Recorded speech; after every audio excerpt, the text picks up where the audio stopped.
If you're fed up with a bunch of left-wing central planners jamming stuff down your throat, well, then vote no. But if you like what they're doing, well, then just go out and buy an EV. At least buy a Tesla, because at least he's for free speech. Better than some people I can think of, not naming names. Anyway, that's my riff. Joining us now on set, great pleasure, Congressman Byron Donalds from the great state of Florida. First of all, welcome. It's a pleasure to have you here. Oh, man, it's great being on set with you, Larry. I like this. Thank you. Anytime you're in the neighborhood. Yeah. So, can the EPA, can they do what it sounds like they want to do? They have the authority legislatively, constitutionally, and whatnot? Well, look, me personally, I think the answer is no.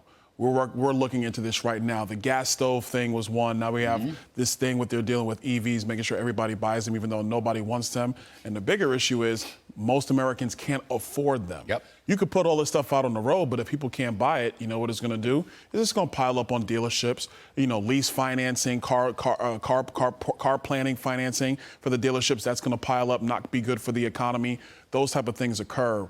But at the end of the day, I don't believe the EPA has this authority. But what the EPA has consistently been doing since its creation is just expanding its authority regardless of what Congress actually said their intent was. I was hoping that West Virginia versus EPA decision would restrain them or somebody would sue them, okay? But then again, I was thinking to myself, the originator of this crazy electric vehicle restrictions is in California. And that's where the most cars in America are produced and sold. So the big car companies will be afraid, won't they? They won't have the courage to sue the EPA. Yeah, I don't think they're going to have the courage to do it. It's going to require Congress, frankly, Republicans, to engage in this and stop the EPA dead in its tracks, no pun intended. But you cannot continue something like this. You laid it out perfectly. Most of the electric batteries come from China. The minerals for the batteries come from China. So why would we empower our adversary on the globe, especially because if you look at foreign policy today, China's basically trying to move and expand their authority, their abilities, regardless of what's in the United States' interest. We should not be going down that road. We need to pump the brakes. I do intend that pun, and then we got to reverse course. Well, we should pump the brakes. I love that.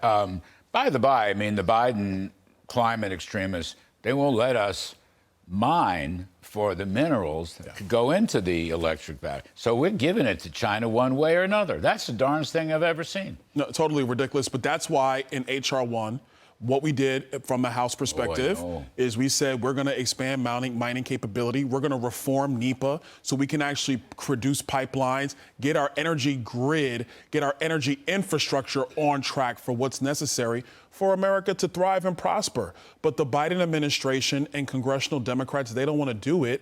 They want to continue to go down this road, which is going to increase costs on the average American. And at the end of the day, this stuff increased costs on the average Americans. They may not have the money to pay for it, but they're going to have to pay for it through the nose regardless, because the Biden administration wants the Green New Deal. You know how excited it makes me to talk about H.R. 1. It's just the most exciting thing possible. A chill runs down my spine. Byron Donalds, let's move on. I know you're a budget hawk, so I hate to tell you, federal budget deficit has hit $1.1 trillion in the first half of fiscal 23. That's this fiscal year. Plus $430 billion, that's the add-on. Government spending, 13% for higher interest expense. Social Security, Social Security adds 10%, Medicare's adding 14%, and the Inflation Reduction Act is $1.2 trillion, not $380 billion. What happened to Joe Biden? I thought he was cutting the budget and cutting deficits. These numbers say he's not. Oh, no, he was lying. But, I mean, listen, aren't we new to this? He's been doing that for 50 years anyway. Look, we knew the Inflation Reduction Act was actually going to be a disaster. They put a cute title on it to make everybody feel good. It's going to do the exact opposite. But the biggest killer right now, interest on the debt. Yeah. That's going to be the thing that's going to balloon our budgets faster than anything. It's growing at a faster rate than Social Security, Medicare, and defense. is interest. So these negotiations that House Republicans, led by Speaker McCarthy, want to have with the White House are for one goal only, and that's to bend our spending down so we can actually afford and pay for all the promises and all the things that we want to do in Washington without interest basically crowding everything else out. We got to take care of it. So, you know, when you have the president, I think he tweeted out something about a day or so ago saying that, oh, MAGA Republicans don't want to take this stuff seriously. You know, I had to call him out. The man lied again because he's the one that doesn't want to negotiate. Larry, he could have increased the debt ceiling last Congress with Nancy Pelosi when she was Speaker. Tell me about this point. Sure. We had McCarthy on last week. He had a good letter, I thought, cutting spending. He had H.R. 1 in the letter. He had work requirements in the letter, which is also near and dear to my heart and yours, as I recall. So the president just sits there, nothing? The clock is ticking? I mean, we're in now to mid-April? He wants... Really? He wants the clock to run out. The president wants the... Where's the camera? This one? America. The president wants the clock to run out. He wants brinksmanship. He wants to play games. Yes, Joe Biden, I'm looking at you. He's not interested in negotiations. He is interested in letting this thing happen at the last minute with a bad deal for you, the American people. That's what's going on. Work requirements, this is stuff that Bill Clinton and Newt Gingrich agreed on. It was in the best interest of America's economy and the American people. And yes, we can go back to pre-COVID spending levels. We can do that, get our budget in order, get some of this fiscal money out of the system to get our inflation down and under control so the American people can thrive. You know, today, I think it's today, yes, today, there's a long story in the Washington Post. GOP eyes new work requirements for millions on Medicaid and food stamps. Now, this long article neglects to ever say that 25 years ago, there was a bipartisan bill, Bill Clinton and Newt Gingrich, okay? Bill Clinton, the Democrat, and the new Republican majority that put work requirements together. And instead of disaster and catastrophe, it was the greatest thing they ever did. Millions of people went back to work. The budget deficit went away, and they wound up with budget surpluses. Now, this is the Washington Post, so we'll have to excuse them for the usual Washington Post reasons.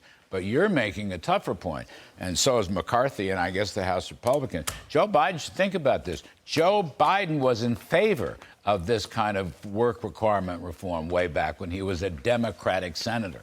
What the hell's the matter with him now? Say it for the people, Larry. He voted for it. Wait, I would turn to the camera, but I'm already facing the camera. I'm just saying. No, I mean this. The Post will seasonally adjust. We know all about them. Right. But Bill Clinton should know about. Joe Biden should know about that. You know all about that. This would be essential, and this is a way to you get people back to work, so government spends less. And meanwhile, they contribute more. Just in terms of things like revenues for Social Security and Medicare, they would contribute more. And the work requirements, we'd give them time to find a job, but this would be essential to fiscal change. No, I totally agree. Look, it helps to take the pressure off of our serious budget issues. We already talked about interest on the debt, how that's going to basically crowd everything out.